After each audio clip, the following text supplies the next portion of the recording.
नमस्कार, आप देख रहे हैं अपना उत्तर प्रदेश। मैं हूं आपके साथ सचिन चौहान।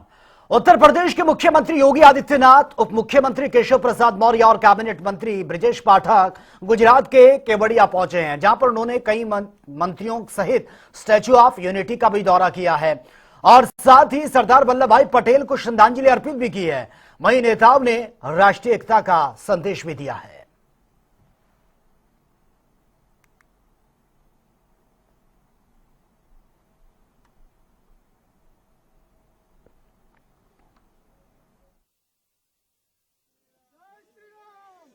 गुजरात की इस पावन धरा से जुड़े हुए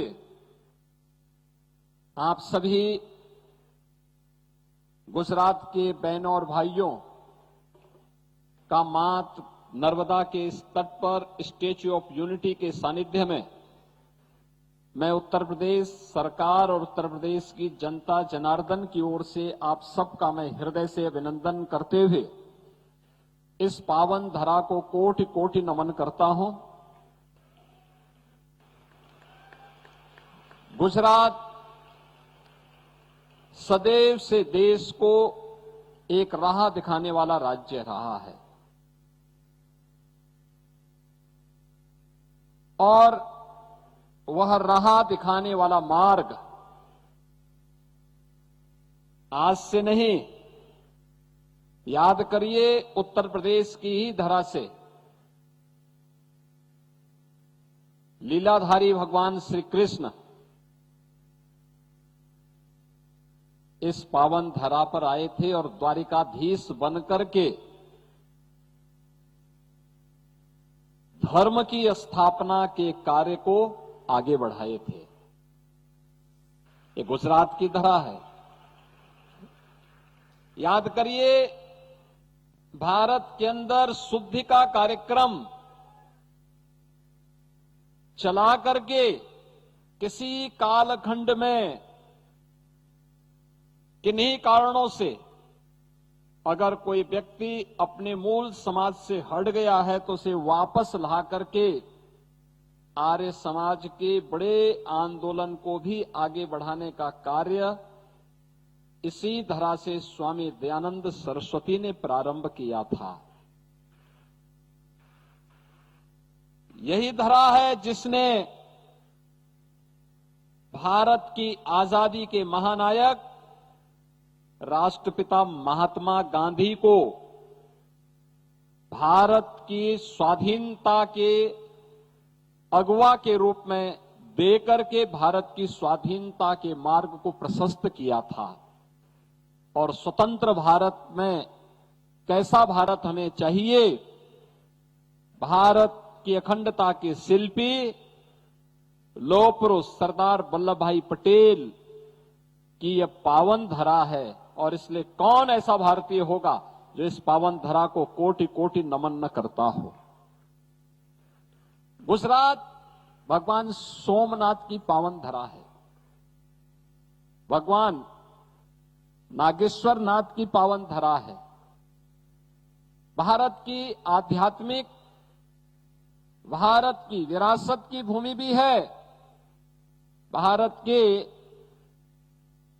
स्वाधीनता आंदोलन को स्वदेशी से स्वावलंबन की ओर अग्रसर करने वाली पावन धरा है।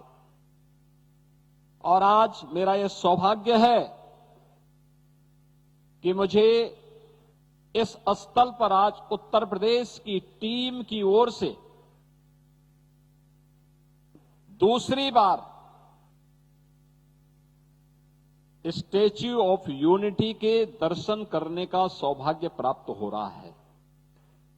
बहनों और भाइयों, स्टैच्यू ऑफ यूनिटी यह भारत की एकता की प्रतिमूर्ति सरदार साहब के माध्यम से प्रधानमंत्री मोदी जी के विजन का परिणाम है। और वही समाजवादी पार्टी के वरिष्ठ नेता स्वामी प्रसाद मौर्य ने एक बार फिर से बीजेपी सरकार पर निशाना साधा है। उन्होंने कहा कि किसी भी तरह की हिंदू राष्ट्र यात्रा निकालना देशद्रोह है और ऐसा करने वाले देशद्रोही हैं। वहीं उन्होंने जेल की सलाखों के पीछे होना चाहिए ये उन्होंने कहा, लेकिन बीजेपी ने ऐसे लोगों को संरक्षण दी है। बीजेपी पर भी जमकर बरसते हुए नजर आए हैं। क्या कुछ उन्होंने कहा, एक बार सुन लेते हैं। सभी धर्म पंथ समुदाय का समान रूप से सम्मान करता है। किसी भी व्यक्ति को या व्यक्ति के साथ धर्म, वर्ण, जात, लिंग, जन्म स्थान या क्षेत्र के आधार पर भेदभाव नहीं किया जाएगा। लेकिन उसके बावजूद भी आए गए दिन रोज कुछ अराजक तो हिंदू राष्ट्र की मांग कर रहे हैं और सरकार आंख मूंद करके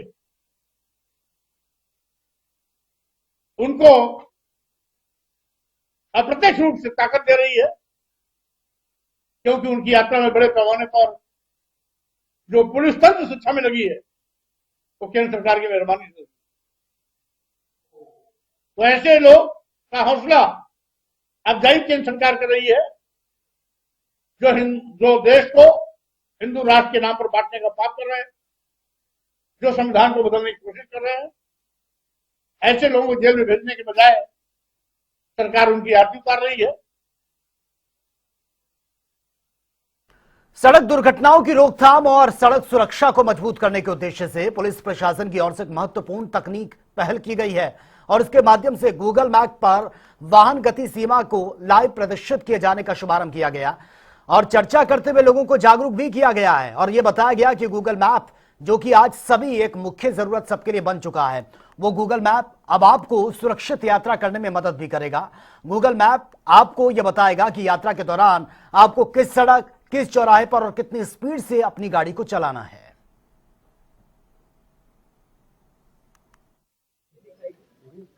देखिए, आज जो हम लोगों का माह नवंबर में यातायात सुरक्षा माह पूरे प्रदेश में चल रहा है, डीजीपी साहब के निर्देशानुसार और उत्तर प्रदेश सरकार की मंशा है सेफ विजन सेफ रोड। हम अपने इस इनिशिएटिव्स के माध्यम से, अपने इन्फोर्समेंट के माध्यम से सभी सड़कों को नागरिकों के लिए कैसे सुरक्षित बना सकते हैं, इसके लिए आज की ये नवीन नवाचार प्रारंभ किया जा रहा है। गूगल मैप्स की सहायता से पूरे जनपद गौतम बुद्ध नगर जितने भी हमारी रोड्स हैं सबकी एक तो मैपिंग कराई गई है, सब में जो स्पीड लिमिट्स हैं विभिन्न अथॉरिटीज के आदेशों के अनुरूप उसकी भी मार्किंग करवाई गई है और आज से ये रोल आउट हो गया है। आप अब जब भी नोएडा में प्रवेश करते हुए या ट्रैवल करते हुए गूगल मैप का इस्तेमाल करेंगे तो आपकी करंट जो स्पीड आप जिससे चल रहे हैं और उस सड़क पर प्रिस्क्राइब्ड स्पीड लिमिट क्या है, ये दोनों ही प्रदर्शित होंगे। और हम आशा करते हैं कि एक सिटीजन सेंट्रिक पुलिसिंग की तरफ हमारे कदम और मजबूत होकर आगे बढ़ेंगे। आपको बता दें कि गौतम बुद्ध नगर में कमिश्नर ऑफिस 108 में आज एक जागरूकता अभियान का फिर से कार्यक्रम रखा गया। वहीं आपको बता दें कि जिस तरह से लगातार गौतम बुद्ध नगर की पुलिस जो है वो गौतम बुद्ध नगर वासियों की सुरक्षा पर लगातार कार्य कर रही है, ऐसे में यातायात को लेकर लगातार जो है लोगों को जागरूक किया जा रहा है, यातायात नियमों को लेकर लगातार लोगों को जागरूक किया जा रहा है और ऐसे में दुर्घटनाओं की संख्या में कमी आए, इसके लिए अब आज जो कार्यक्रम रखा गया था इसमें लोगों को ये बताया गया, लोगों को ये जागरूक किया गया कि अब जो गूगल मैप, जो कि आज के समय में सभी लोगों की जरूरत बनी हुई है, मुख्य तौर पे जरूरत बनी हुई है, अब वो गूगल मैप भी आपको ये बताएगा कि आपको किस रोड पर अपनी गाड़ी की जो स्पीड है वो कितनी रखनी है ताकि आप दुर्घटना से बच सके। और आज इसी उद्देश्य को लेकर, आज इसी मुद्दे को लेकर जो है 108 कमिश्नरेट ऑफिस में कार्यक्रम रखा गया, लोगों से बातचीत की गई, लोगों से इस विषय पर चर्चा हुई और साथ ही साथ लोगों को जागरूक कर कि लोगों को कहकर ही जागरूक नहीं किया जाएगा, बल्कि आज के समय में ज्यादातर जो लोग गूगल मैप का सहारा लेते हैं अब वो गूगल मैप भी यातायात नियमों को पालन कराने और लोगों की सुरक्षा का एक मुख्य कारण बनेगा। बाकी बने रहिए हमारे साथ और देखते रहिए जनता टीवी। वीडियो पर्सन के साथ नोएडा। कौशाम्बी ने इतिहास रचते हुए यूपी पुलिस की तकनीकी रिपोर्ट में पूरे प्रदेश में बाजी मारी है। 75 जिलों में 71.21 अंकों के साथ पहला स्थान यह हासिल किया। मोबाइल रिकवरी में राज्य औसत जहां पर 32.56% रहा, तो वहीं कौशाम्बी ने 71.21 अंकों का धमाकेदार स्कोर यह अपना कायम किया है। तकनीकी शाखा और डेटा मॉनिटरिंग का बेहतरीन समन्वय देखने को मिला है, जिससे हर शिकायत को सटीक समाधान यह मिला है। और वहीं एसपी राजेश कुमार ने कहा कि हर मोबाइल और हर नागरिक की उम्मीद है कि हमारी प्राथमिकता विश्वास और तेजी दोनों है।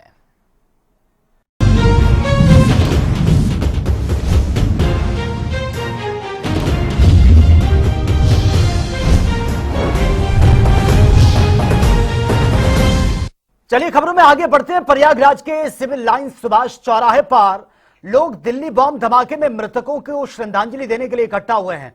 आचार्य हरिकृष्ण शुक्ला समाज सेवियों ने कैंडल जलाकर श्रद्धांजलि अर्पित की है और दोषियों के खिलाफ सख्त कार्रवाई के साथ साथ पाकिस्तान पर ऑपरेशन सिंदूर 2 की मांग भी की है। हमारा देश बहुत मातम में है, बहुत दुख में है। इस तरह से एक निर्दोष लोगों का आतंकवादियों के द्वारा हताहत किया गया है, मारा गया है। जिस तरह से निर्दोष लोग 12 लोग मर चुके हैं और अस्पतालों में कुछ लोग बैठे हैं, हम उनकी आत्मा को श्रद्धांजलि देने के लिए कैंडल मार्च निकाल रहे हैं प्रयागराज से और परमात्मा से प्रार्थना करते हैं कि उनको अपने चरणों में स्थान दे। लेकिन सभ्य समाज में जहां एक तरफ भारत बुद्ध का देश है, जहां एक तरफ भारत दिव्यता का, शांति का एक पक्षधर है, वसुधैव कुटुंबकम की बात करता है, सर्वे भवन्तु सुखिनः की बात करता है, उसी तरह से ये भारत कृष्ण बनकर के गला भी काटता है आतंकवादियों का। आज अगर हमारे देश में जो भी व्यक्ति जो आतंकवादी, चाहे पाकिस्तान से प्रायोजित हो, चाहे अमेरिका से प्रायोजित हो, और चाहे भारत के अपने अंदर छिपे हुए जयचंद हो, भारत आज इनको ढूंढ करके मारेगा। आज जरूरत है कि हमारे निर्दोष लोगों का लहू बहना नहीं चाहिए। हमारे देश से आतंकवाद खत्म होना चाहिए। आतंकवाद की जड़ें चाहे अमेरिका में हो, चाहे पाकिस्तान में हो, जहां भी हो, भारत सरकार, आज हम लोग भारतवासी सक्षम हैं। इनको जड़ से मिटाने के लिए हम लोग एकदम सक्रिय रहेंगे और सरकार से मांग करते हैं किसी तरह से पीओके लिया जाए और साथ ही साथ पाकिस्तान का 4 खंड कर करके आतंकवाद को जड़ से मिटाया जाए। जब तक ये नहीं होगा, ये कि हमारा 75 साल से चला आ रहा नासूर बंद नहीं होगा। किसी भी स्तर पर आतंकवाद को बंद नहीं होना चाहिए। एक भी आदमी का, हमारे भारत वंशियों का खून का करता कतरा बर्दाश्त नहीं किया जाएगा। सरकार त्वरित कार्रवाई कर रही है, करेगी। पूरा भारत सरकार के साथ है, हम लोग सरकार के साथ हैं। आज उन हुतात्माओं के लिए हम लोग इकट्ठा होकर के प्रयागराज से श्रद्धांजलि के लिए इकट्ठा हुए हैं। संगम नगरी प्रयागराज की सोराव तहसील में 14 से 16 नवंबर 2025 तक होने वाले सोराव महोत्सव की जो तैयारियों को लेकर एमएलसी सुरेंद्र चौधरी और विधायक दीपक पटेल ने सभी अधिकारियों के साथ मीटिंग की है, जहां पर एमएलसी सुरेंद्र चौधरी ने सुरक्षा और भव्य आयोजन पर भी फोकस किया और इसी पर हमारे संवाददाता ने बाकायदा कर रिपोर्ट तैयार की है। एक बार वो रिपोर्ट देख लेते हैं। के बाद अब प्रयागराज में सोराव महोत्सव होने जा रहा है और इसकी चर्चा पूरे प्रदेश में होगी। फिलहाल क्या कुछ खास है, हम बात करेंगे। हमारे साथ एमएलसी सुरेंद्र चौधरी जी हैं। मगर दिल्ली की भी घटना सामने आई है, अब उसमें सुरक्षा के भी सवाल खड़े हो रहे हैं और जो महोत्सव होगा उसमें कौन कौन शामिल होगा, क्या कुछ खास होगा? निश्चित तौर पर प्रयागराज सोराव महोत्सव एक ऐतिहासिक इतिहास रचने जा रहा है, क्योंकि ये गंगा जमुना सरस्वती के पावक की धरती है। अभी आपने कुंभ भी ऐतिहासिक देखा, अर्ध कुंभ भी आ गया। 144 साल बाद 66 करोड़ 30 लाख नहा के गए। अब सोराव विधानसभा महोत्सव इतिहास रचने, कई राज्यों से कलाकार आएंगे और काफी कुछ आपको देखने को मिलेगा। और हमारे यहाँ बतौर कई नेता, कई कैबिनेट मंत्री जी हमारे मुख्य अतिथि हैं। अब संभावित डेटे हैं सबको, जैसे हमारे आदरणीय डिप्टी सीएम जी से भी बात हुई है, आने की संभावनाएं हैं। ब्रजेश सिंह जी से आने की संभावनाएं, दया शंकर जी से आने की संभावनाएं, मतलब तमाम, गुलाबो देवी के आने की संभावना। हमारे एमएलसी हैं ब्रजेश सिंह जी, वो भी आ सकते हैं। सांसद आर.के. पटेल जी हैं, वो भी आ सकते हैं, हमारे पूर्व में हैं। और हमारे गुलाबो देवी माध्यमिक शिक्षा मंत्री आ सकती हैं। और जो अग्नि और पृथ्वी आकाश मिसाइल के जो उन्होंने बनाया, जो किया है, वो उसमें डॉक्टर अभिषेक वर्मा जी 16 तारीख आ सकते हैं। हमारे मुख्यमंत्री भी 15-16 में आ सकते हैं। संभावित डेटे हैं। निश्चित तौर पर ये कार्यक्रम बिल्कुल कंफर्म हो चुका है। तैयारी पूरी तरीके से, हमारा प्रशासन मुस्तैदी से पूरे विभाग के लगे हुए हैं, कहीं से कोई दिक्कत नहीं हो रहा है। रही सवाल सुरक्षा के, तो मैं दावे के साथ कहता हूं, यहाँ पुलिस विभाग, क्योंकि उत्तर प्रदेश आदरणीय योगी जी के हाथ में, कोई परंदा पर नहीं मार सकता। और दिल्ली भी आदरणीय मोदी जी और अमित शाह जी के हाथों में है। जो जैसा किया है, निश्चित तौर पर 7 पीढ़ी उनकी याद करेगी। चाहे जिस देश का होगा, अगर ऐसा गतिविधियां किया है तो पता चलने पर उस देश की नस्ताबूद करने का काम किया जाएगा। सुरेंद्र चौधरी जी जिन्होंने बताया कि अब सोराव महोत्सव जो होगा काफी भव्य और दिव्य होगा और मुख्यमंत्री योगी आदित्यनाथ खुद इसमें शामिल हो सकते हैं। और रही बात आतंकी हमले की, तो जो देश की कमान प्रधानमंत्री के हाथ में है और सूबे की यूपी की कमान मुख्यमंत्री के हाथ में है, तो ऐसे में कोई भी परिंदा पर नहीं मार पाएगा और सुरक्षा की चाक चौबंद व्यवस्था होगी। बीडी जर्नलिस्ट सामू कुशवाहा के संग सैयद मोहम्मद आमिर, प्रयागराज। चलिए आगे बढ़ते हैं बड़ी खबर के साथ। और फिलहाल ये बड़ी खबर सामने आ रही है, योगी सरकार के विकास के मंसूबों पर कैसे पानी फिर रहा है, इसका एक नजारा कौशाम्बी में देखने को मिला है, जहां पर बेरुई ग्राम पंचायत में विकास निधि से लाखों रुपए का घोटाला सामने आया। ग्रामीणों का दरअसल यह आरोप है कि घोटाले के खुलासे के बाद कोई भी कार्रवाई अब तक नहीं हुई है। लोगों ने यह भी कहा कि पूर्व प्रधान मोहम्मद इरफान ने मजदूरी और कार्य भुगतान की रकम सीधे अपने खाते में ट्रांसफर करवाई है। साथ ही आवास योजना का लाभ दिलवाने के नाम पर भी मोटी रकम वसूली जा रही है।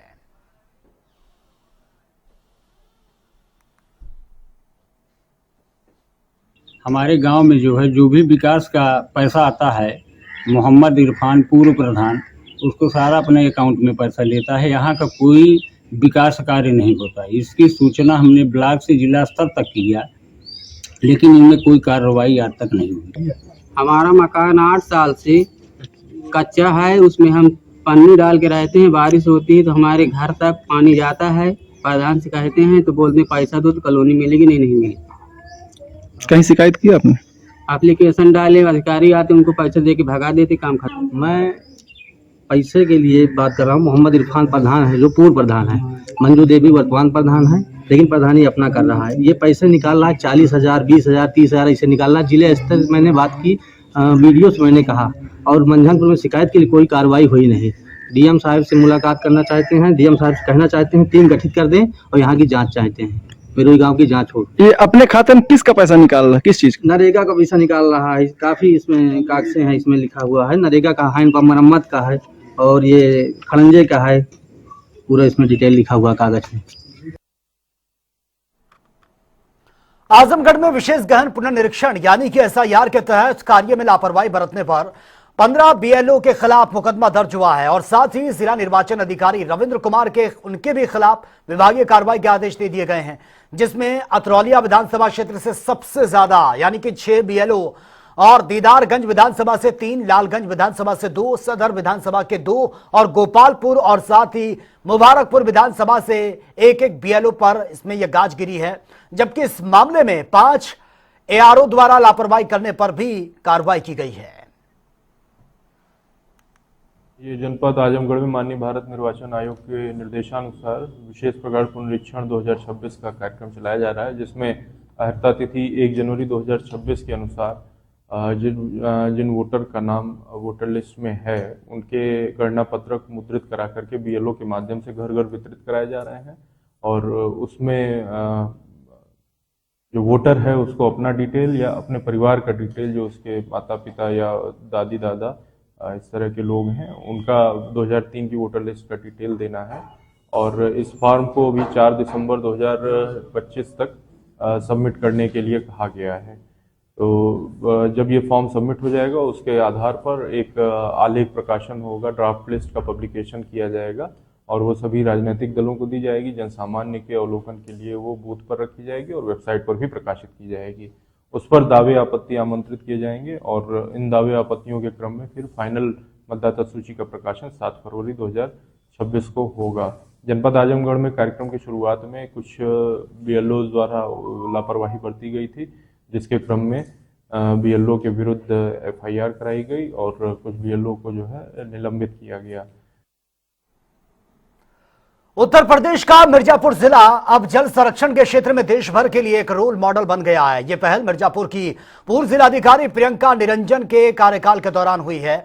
मिर्जापुर का यह गौरव गंगा की सहायक कर्णावती नदी की पुनर्जीवित करने के असाधारण प्रयासों के कारण यह मिला है और पूर्व डीएम प्रियंका निरंजन के नेतृत्व में कर्णावती नदी की रिवाइवल बड़े पैमाने पर यह हुआ है और अब इन जमीनी कामों से नदी में फिर से पानी बहने लगा है और साथ ही इससे भूजल स्तर सुधरेगा और जल सुरक्षा भी सुनिश्चित हुई है।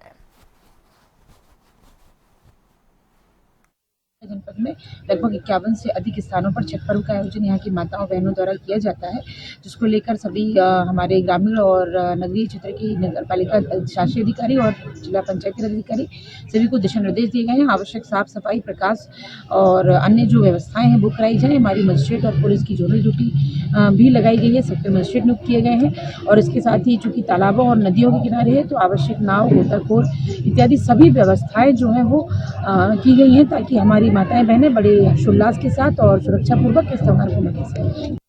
तो चलिए बात होगी तमाम खबरों की ताबड़तोड़ अंदाज में। अमरोहा के हसनपुर क्षेत्र में गंगा एक्सप्रेस वे पार युवक का शव मिला, सिर पर मिले चोट के निशान। पोस्टमार्टम के लिए शव को भेजा, पुलिस मामले की जांच में जुटी। अलीगढ़ में राष्ट्रीय एकता पदयात्रा सरदार @150 यूनिट मार्च ने जन जन से देशभक्ति और एकता की चेतना जगाई है। युवाओं, महिलाओं और बुजुर्गों ने उत्साहपूर्वक तिरंगे के साथ बढ़ चढ़कर हिस्सा लिया। कोतवाली नगर पुलिस ने बांध क्षेत्र से शेटर सोनू गुप्ता और चीनी गुप्ता को सिंधी कॉलोनी से किया गिरफ्तार। आरोपी पर दर्ज मुकदमे न्यायालय में पेश कर जांच जारी है। दिल्ली बम ब्लास्ट के विरोध में अखिल भारत हिंदू महासभा ने आगरा किले पर पाकिस्तान का पोस्टर जलाया, नारेबाजी की है। संगठन ने आरोपियों पर कड़ी सजा और तुरंत कार्रवाई की मांग। हमीरपुर में भारतीय किसान यूनियन ने किसानों की समस्याओं को लेकर कलेक्ट्रेट पर अनिश्चितकालीन धरना शुरू किया। सरकारी योजना में भ्रष्टाचार, खाद की कमी पर कार्रवाई की मांग। लौकी में सर्राफ दंपति से लूट का पुलिस ने किया खुलासा। 2 बदमाश गिरफ्तार, चांदी, धातु के आभूषण और हथियार बरामद। फरार मिर्ची गैंग के 2 सदस्यों की तलाश जारी है। सरकारी ट्यूबवेल को 202 पर ठेकेदार ने खेत मालिकों की अनदेखी कर गंगा रेता पीड़ा ईंटें लगवा दी हैं। ग्रामीण आक्रोशित हैं, कार्रवाई और सही करने की मांग की गई। औरैया के अछलदा में नहर पटरी पर लगी भीषण आग, वन विभाग की पेड़ और पौधे जले हैं। स्थानीय और वन टीम की कड़ी मशक्कत के बाद वह मुश्किल आग को कंट्रोल किया। बाराबंकी के रामसरही घाट में धनौली मिश्रान अंत्योष्टि स्थल निर्माण में सरकारी धन का दुरुपयोग, मानक विहीन निर्माण, खतरनाक रास्तों पर ग्राम सभा ने जांच की मांग की। भदोही में मिशन शक्ति 5.0 अभियान में 16 साल की नाबालिग को बेचने वाले गिरोह का पर्दाफाश, 3 पुरुष और 1 महिला गिरफ्तार। अपहृत मेरठ से सुरक्षित बरामद। भदोही के धपका गांव में घर के पास खेल रही 1.5 साल की बच्ची लापता, अगली सुबह तालाब में शव बरामद। पुलिस ने पोस्टमार्टम के लिए शव भेजा, जांच जारी है। दिल्ली ब्लास्ट के बाद हापुड़ रेलवे स्टेशन पर आरपीएफ और जीआरपी ने चलाया चेकिंग अभियान। संदिग्ध यात्रियों, वाहनों और सामान की जांच, सीसीटीवी कैमरे से मॉनिटरिंग बढ़ा दी गई है सुरक्षा। बिजनौर पुलिस ने नजीमाबाद करोड़ों की चोरी का किया खुलासा, 7 आरोपी गिरफ्तार। मुठभेड़ में घायल, 6 करोड़ की ज्वेलरी बरामद। पुलिस टीम को भी पुरस्कृत घोषित किया गया। अकबरपुर में आनंदेश्वर कोल्ड स्टोर में आग से कंप्यूटर ऑपरेटर की मौत की खबर, परिजन सड़क जाम कर रोष प्रकट किया। मुआवजा और कार्रवाई की मांग, प्रशासन ने सहायता राशि का आश्वासन दिया। Mumbai Varanasi air India express flight 1032 को बम से उड़ाने की धमकी, वाराणसी एयरपोर्ट पर आपातकालीन लैंडिंग, सभी यात्री सुरक्षित, विमान आइसोलेशन में, बम निरोधक जांच कर रही है। बिजनौर के जैत्रा में मजदूर गौतम को मजदूरी मांगने पर घर में बंद कर बेरहमी से पीटा, चाकू से घायल। पुलिस ने आरोपियों के खिलाफ मुकदमा दर्ज किया। तो फिलहाल इस बुलेटिन में मेरे साथ इतना है, लेकिन तमाम खबरों के लिए आप बने रहिए जनता टीवी के साथ। नमस्कार।